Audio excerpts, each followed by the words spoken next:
Welcome back to the Budding Author Podcast with me, Simon Ward.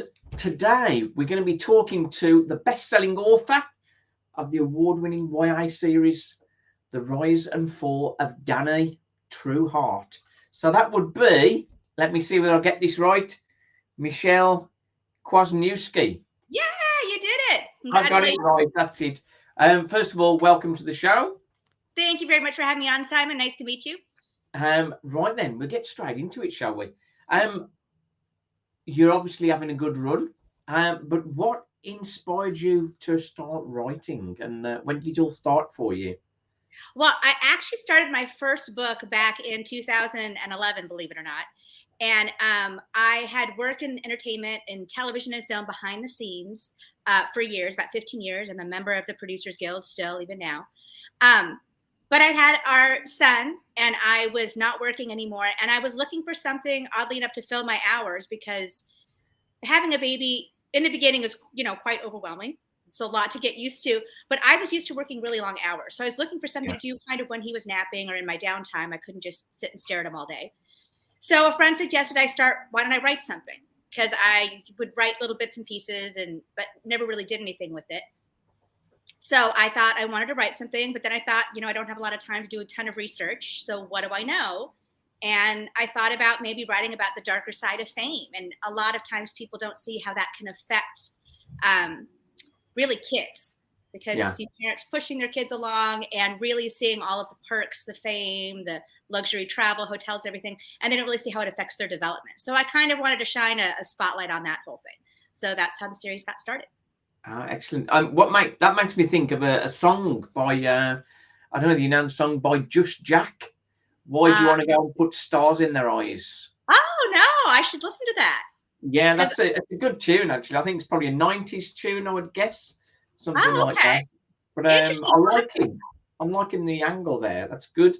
I'm interested in YA stuff as well. I'm sort of, my journey started on a sort of a different level, but I've sort of written a series, a YA series.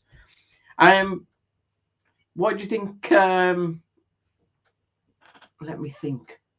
The YA genre sort of fits right perfectly in with you, doesn't it? It does. On the basis of that.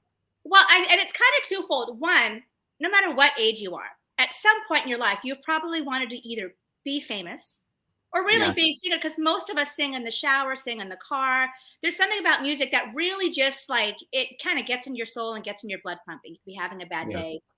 And so I really felt that it's a common dream that a lot of people speak of. But today, so many younger people have the opportunity to be famous that, when you and I were growing up, there was no YouTube, there was no internet, there was nothing. No. You wanted to be famous. You had to really seek it out, unless you were one of the lucky few. So I really thought that it would fit that age group. Now, many people outside of the 13 to 18 category read YA, but that really I thought that would appeal to them and speak to them. And also, when you're that young, I think adults forget how intense it is just waking up and going to school can be. There's so much pressure. You're trying to figure out who you are. And by the time you get to adulthood and have a family, you're kind of already your rough edges are already kind of smoothed off by living life every single day. And you lose your hopes, you lose your aspirations, and you lose that everything is like black and white and the extremes in life. And I think when you're a young adult, people underestimate how difficult it is to be who you are and to discover who you're going to be, with parents and teachers and everyone and your friends putting their opinions on you. So that really appealed to me too, that extremism of how intense it is to be a young person. Yeah, I think it's changed over the years. I think when I was much younger, there was very much the just get on with it sort of thing. Mm-hmm. But with all social media and the madness that entails with that, it has become a whole different world, and everybody needs to grow up so much faster than they used to. Okay. They're exposed to so much more than we were exposed to as a kid. You might know maybe your parents had cable and you saw something you shouldn't have seen, but a lot of times it was even blurred too because they could lock the cable box. Now you can't lock anything. Everything's on your phone that you carry in your pocket, and you really are forced to make almost moral decisions so much younger and without any kind of tools that you should have to be prepared to make those decisions. So it's very intense to be young these days. Indeed. Your writing journey, and has that been quite meteoric, or have you had some challenges on the way? Well, if you consider I started the first book 7 years ago, I mean, in 2011, and I'm just now hitting my stride a little bit. So I think meteoric is maybe a very slow meteor. Anybody that gets there within 20 years is done okay, haven't they? So it's taken a long time, and I think just talking to other writers out there, the biggest advice, because I'm not a trained writer, I almost failed 7th grade grammar in English back in the day because I couldn't diagram a sentence. But I think the biggest thing is you just can't give up. If you have a vision for your story or your book or whatever it is that you're writing or working on, you have to stick with it. And you have to keep going, because no one else is going to lift you up and keep pushing you forward. You have to be your biggest advocate. And sometimes you're the only one, being a cheerleader for yourself. Yeah. And I think determination and just sticking with it throughout the years with everything else going on, I think that's the biggest thing that has gotten me here. And I have a great agent, I have a great publisher, I have someone who helps me with my social media. So I'm getting a lot more tools the longer I'm in it, but it's taken a long time just to even get to this point. I think what's key to see is you've got such a passion for getting that message over to young people. And I think there's many people saying write what you know about and what you feel passionate about. So that's a definite worker for you. I agree. I don't think because I was working on a project to turn my series into a television series. So I was working on a treatment this summer, and it took me forever, not because I'm not passionate about my series, but the format of writing for television, and it's not my bag, and that took me forever. So I agree with that. It took me far longer than it should have been had I been passionate about the format I was writing in. So for me, novel writing is the way to go. It's how I feel more comfortable telling my story. And it can be a struggle if you're writing either in a genre that you're not super comfortable with, or maybe even in a format that you're not super comfortable with. I think to have a YA series and then to sort of take that to TV, that's the moonshot, isn't it? That is the dream. And I am literally praying and, doing whatever I can, reaching out to all the contacts and everything. It's a long shot, but I feel like if you don't try, then you never know. I could certainly live my life and, save myself the embarrassment or the failures. But to me, that's not really living. I would rather have tried and failed miserably, but know that I gave it my best shot. Yeah. And that it wasn't on me for not putting myself out there. And it's hard because I don't really like interviews are really hard for me. I'm more of I feel very comfortable in front of the computer, not talking to people. That's my jam. But, that's the typical writer though, isn't it? Yeah. Yeah. Yeah. And what's inspiring to hear is that you openly say that you're not sort of very an educated writer as such. So that's a good inspiration to people. It doesn't matter what level you're at, you can get there if you've got a story that you're passionate about sharing. I 100% believe that. And I believe that about a lot of things. I think that it's basically 98, 99% perseverance and showing up every single day. Consistency, that's it, yeah. Absolutely. And you have to be willing, and this is really hard for people, and it was hard for me too in the beginning. You have to be willing to put yourself out there and listen to that constructive criticism or the guidelines that people who might know a little bit more than you are knowing, or like an agent or a publisher, an editor, or also just to have really trusted beta readers. Yeah. You can't just give your manuscript to your second draft to anyone, because people can get oddly harsh and they can take it like they're not writing it, but they're going to tell you what's wrong. It depends how strong you are to take that criticism. For what's your normal writing process? How long does it take you to write your first draft? Well, it's getting shorter. So my first draft took 7 years for the first book. The second book was probably 20 months, and then the third book was probably 16 to 18 months. Oh, and I'm currently working on a book right now. I've taken a little bit of break for the holidays. I'm hoping to finish even quicker than that. Yeah. I think every book I get a little bit better at, but I'm not I don't know if you know the phrase pantser planner. I'm kind of a pantser. I don't outline. Got you. Okay. So that can take me a little bit of time because I let things come kind of organically through my head and I just sit and think no matter what I'm doing throughout the day, and then I'll write for 4 or 5 hours. So every day when I'm not writing, I'm writing. And then sometimes I have to go back, and by the time I finish, I realize that part of that novel doesn't work and I've got to rework it. So it might give me a little bit more writing at the end or editing at the end, but for me, it's a more organic process so that the characters and the situations can come about naturally. I think quite often people start off as pantsers and then go to plotters later. And I think I'm similar. My first 3 novels were my first 2 were definitely pantsers, really.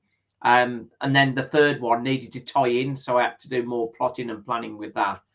And on my YA series, I'll sort of know what's going to happen in each episode, and then sort of break it down and then start fleshing it out from there. Yeah, that's the sort of direction I'd gone from. You've got lots of support now, haven't you? In the early days, how did you when you were getting your first book out there?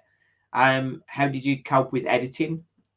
I have a great agent, Diane 9 with 9 Speakers, and she had an editor she worked with so we could pitch it to the publishing houses. So we worked with them. I also have a very dear friend, my friend Jimmy, who we used to work together, and he's a writer as well. So he and my sister are actually my first beta readers. And she is an avid reader. He doesn't read that many books, but he's very good with editing, and he does his own script writing and things.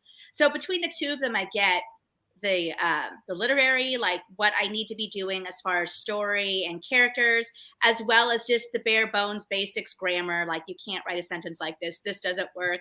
And or if I need to cut out like 10,000 words, he'll like go through with like no mercy and a red pen and just like edit out. And sometimes, and you need someone who can do that, and I trust him. And then I do my agent, her editor luckily was really connected with the story, so it was very easy to get to where I needed to get to the polishing point to pitch it. And then my publisher has a couple fantastic agents, and they work with me throughout the finalizing process to get it published.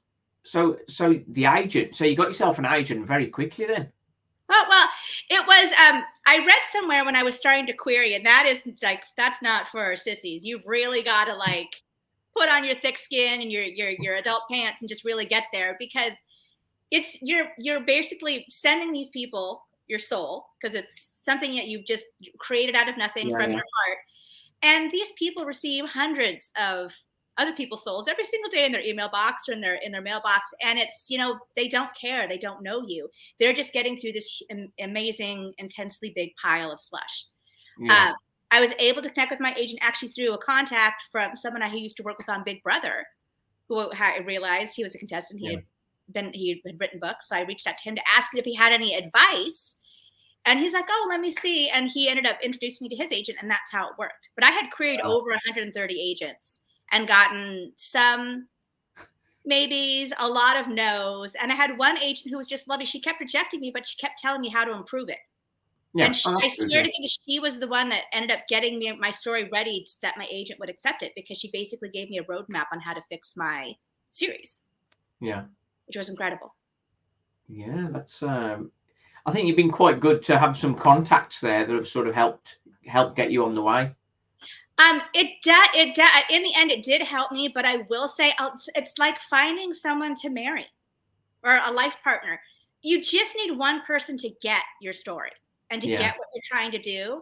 And so like when you're dating, not every person's the one, and it's a lot of rejections, and we can take that. But somehow with our work, we feel like if the first few agents don't get it, there must be something wrong with it. Yeah. No, 9 times out of 10, a lot, like you might have to polish it. Like with mine, I had to change the voice and the verb tense. I had to pull out all of I had like adult perspectives running throughout my novel. This one agent kept rejecting me, said, no, pull that all out. Put it first person present. Yeah. And so it was good advice like that. Sometimes it's a major overhaul that needs to happen. But a lot of times it's just finding that right person, just like finding a partner for life. Yeah. Oh, that's nice. That's a great analogy. My analogies are always rubbish, so maybe I'll use that one. You're more than welcome to it, because it just is. I think people need to see that. Yes, I mean, you have to be able to tell a story.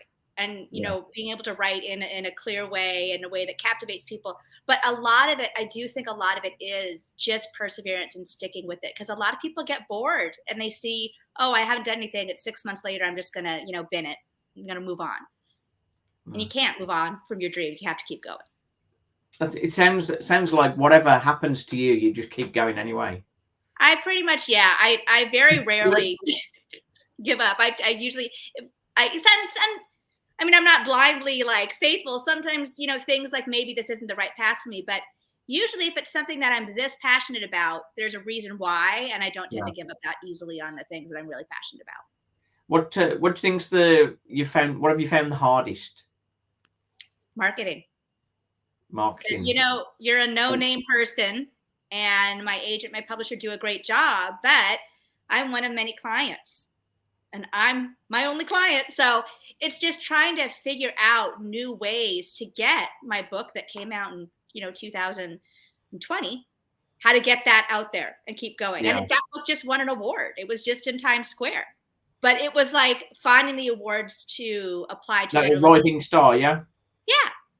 So it's that whole thing, and trying to get people interested in these novels, figuring it all out. Because my last novel just came out. So technically the trilogy is still relevant because the last novel just came out in March. So it still is fairly new.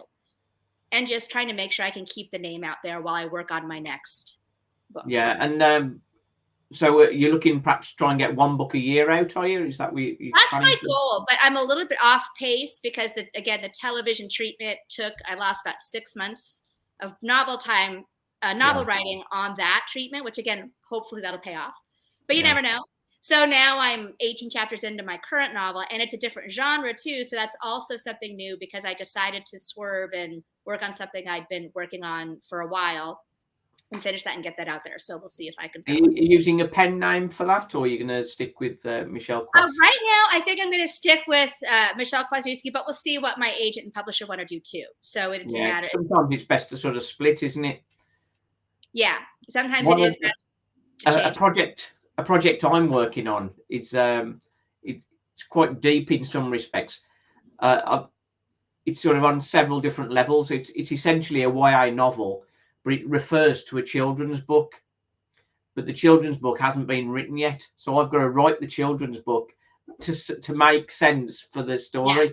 So I'm gonna the pen name for my children's book will be the lead character in my first. That's brilliant. So that's sort of games within games. I think that's the essence. What do you think's your biggest challenge going forward? Because obviously the what you've done with the Rising Star to sort of, and we say the first place winner in 3 categories: series, literary, coming of age, social themes. That's a phenomenal position. What do you think's your challenge going forward? I think my challenge going forward is to not worry about keeping up. Because I think, and I think you'll see, maybe you can relate as an author, I can't keep comparing myself to everyone else and my past accomplishments. I have to treat every novel as a new opportunity. And I can build on my success, and I can, but everything's going to be received differently because it's different audiences, it's different topic. It's, I'm taking a little bit more risks with this novel, which I haven't done with my other novels. Yeah. So it's just, and is it going to hit or miss? And I can't, for a couple of weeks, I got a little bit scared to take risks. But at the end of the day, I have to really stay true to the novels that I want to write and hope that they're compelling enough to make that connection with the reader. And so I think that's my biggest challenge, is to not get too bogged down in my head or worry about writing for sales. Because I think that when you write for the sales, it's not going to be true to the story I'm trying to tell or true to who I am. I'm going to be second guessing myself. And so I think that just shutting out that secondary noise in my head and sticking to the story I want. And then I can see, how my agent feels, how my readers feel, and go from there. I think that's better, that you're letting the characters run the story rather than sort of being too formulaic. Mm-hmm. We know a lot of popular authors have the stories, and they're very similar stories. And I personally find that difficult to read. I can read a story from a popular author and love the story, and then pick up another one from the same author. It's like, this is the same story. I want to write I want to read a new story. And that, it's like almost like putting on your favorite pair of sweatpants. I like to return to certain authors for certain things because, I know that they're a good mystery. It'll be good, wild ride, or that's a good, like, just, easy read, chick lit kind of novel. But I agree. Some of my favorite authors do wildly different things. I like to call it genre fluid, where you just are doing one thing after another. And I think because I want to write a thriller after this, I want to keep it fresh. Because for me, the writing that's the journey.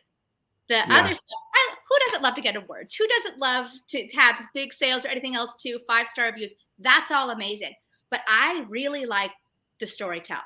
I love the satisfaction of being able to tell a story like that turned out the way I wanted it. And to hear when readers say, this is what I got from it, and you're like, yeah. Or they come at you with something completely different, a layer of your story that you didn't even know existed. And you're like, oh my God, that's incredible. I like all of those. I like all the feedback, whether it's good or not good. I like to hear what people think. So for me, that's what keeps me writing. And if I should hit it big, oh my God, I would love to hit it big. But for me, I still want I want the freedom to write in the different genres that I want to write in. Because I feel like it's a challenge that I can like work my way up to certain genres. I think that's similar to myself, really. We'd like to make money writing and make a lot of money writing. But the joy of writing your stories and creating your characters and then sharing those with the world, that is the enjoyment. That is the joy part of writing. Sometimes I don't know. It's slightly different for me, perhaps. I don't know. But after you've put your blood, sweat, and tears into your story, and you love that story, when that goes out there, if it's not singing from the rooftops, there's a little bit of disappointment there. But like with all my stories, I love my stories and I love my characters, and I just want more people to experience them. That's the hard part as an unknown author, like we are. It's really hard to break into someone's, Kindle downloads or someone's Amazon shopping cart because they're overwhelmed with people. They're going to read like you have to get to that. Theoretically, it's the 50 reviews on Amazon to get into the algorithm. If you like this book, this book. My first book's been at 46 reviews for months, and I'm like, someone just review. I'm begging everyone. Could you just put? And I'm still at 46. So I've yet to see if that algorithm changes everything. Yeah. But it's just, regardless of whether, like, what if this is it for me? What if I've peaked as an author? Well, my God, I'm so proud of what I've done. Yeah. It's not going to prevent me from keep writing other stuff.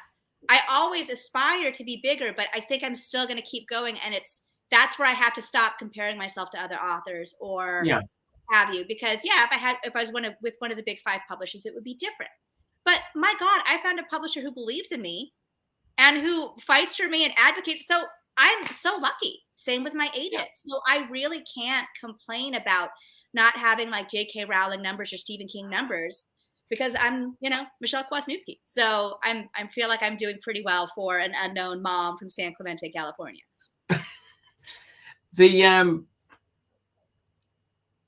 As a mom, obviously you've sort of got a lot of other things going on as well. So the writing is not your sort of it's not your entire world. But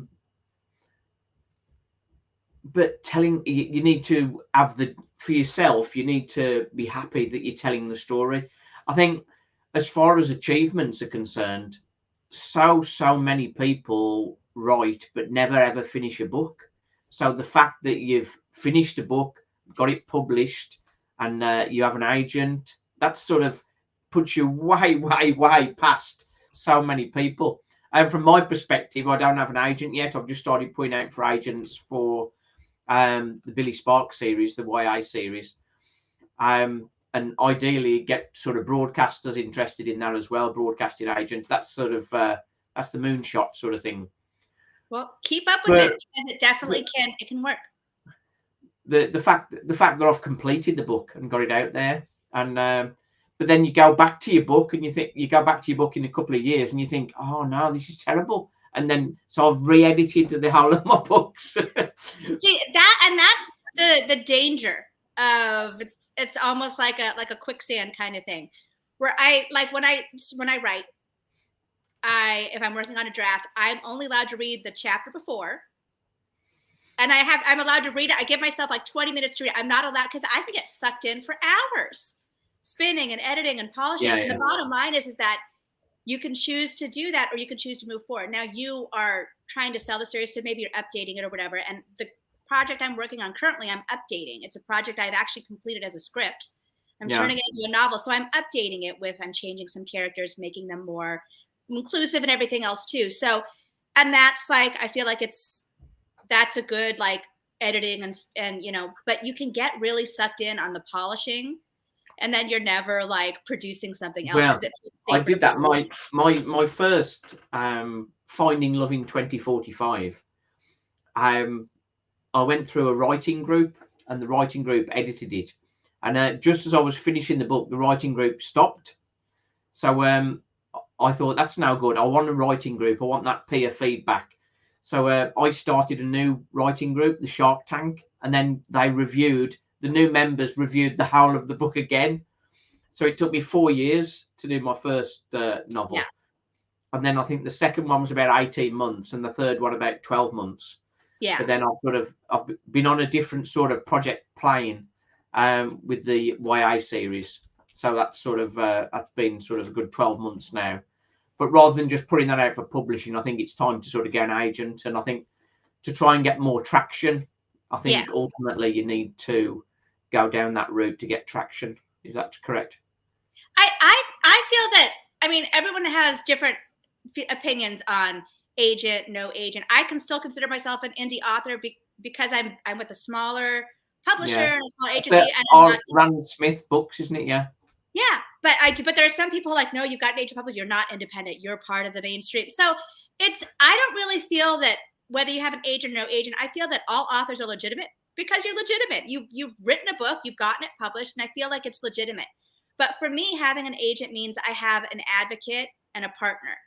And I've been very lucky so far. I guess some writers have had to make compromises, like with their story or edits or whatnot. And I have luckily not been faced with that yet, where I have the things that they've been questioning, I've fought for, and either I've come around to what they've thought, and I was like, oh, that makes sense, or they've come around to the way I thought. So I feel like it's been a very healthy, good partnership where they're bringing their expertise. You know, they've got decades in the business. I don't. But I'm bringing the passion and the knowledge of my characters and story, and we've had a very good working relationship. So I feel really lucky. And a lot of it is you just want to find an agent that gets your story and can get you over the finish line. That's really what they're doing, is they're protecting you. You're protecting your rights, especially with AI coming in now. So I feel like if you can get an agent, it's very good to have in your corner. But there's so many great ways to publish, like England Spark, what have you, that there are options to publish even if you can't do it the traditional way. Yeah. You mentioned AI. That's do you think that's a big problem for us? I absolutely think it's a big problem for us. I've been I wrote a blog post on it a while back during the strike, because I was absolutely siding with, even though I'm in the Producers Guild, I was absolutely siding with the actors and with the writers, because I think that, like anything, if you create something and then they're feeding it into a computer, chopping it up and spitting it out as something else, I think you have that right. Yeah. And I think that AI is going to become so pervasive. It's just kind of like that sinister oozing into our society. Yeah. And it's going to be too late to put the laws in when everyone's relying on it so heavily. Yeah. So whether you're doing predictive text on your emails or your phone or whatever, it becomes really easy to rely on AI. Yeah. And you have to. It's like having the Alexa in your house. Do this. We don't have one of those. We don't have one. Because I think it makes you more rude because you're just like barking demands at some computer, poor computer, even though it's not a person. But I just think that there's nothing wrong with getting up and turning on a light, getting up and making your grocery list. I feel like if you give up those tasks, you're giving up, in a sense, your freedom. So write your words, write your email. If you have a difficult email, ask a friend. If you're writing a condolence card, you don't know what to do. Don't look it up on the computer. I just feel like you're giving up so many rights. And I don't want my books to be chopped up and retold. I created these characters. I created these stories. I don't think that a computer should be able to profit on, or a corporation should be able to profit on my ideas, even though they've like chopped up and mixed them in with 10 other authors' ideas and spit something else out. I think that's right. Yeah, that's something we need to watch. That's a space to watch, I think, isn't it? Yeah. And I just think everyone needs to make sure they copyright their work. And it's the same thing like with pirated books. My book was published, it came out in March, and it was already on a pirate site the same day. And it's just, you really have to advocate for yourself. I'm part of the Authors Guild, and they also help out. And anyone can join the Authors Guild. Once you've written a book, you can join the guild. And they really advocate, and they help people fight like copyright infringement and things like that. Yeah. So it's important. Interesting. I would definitely join. What? Pardon?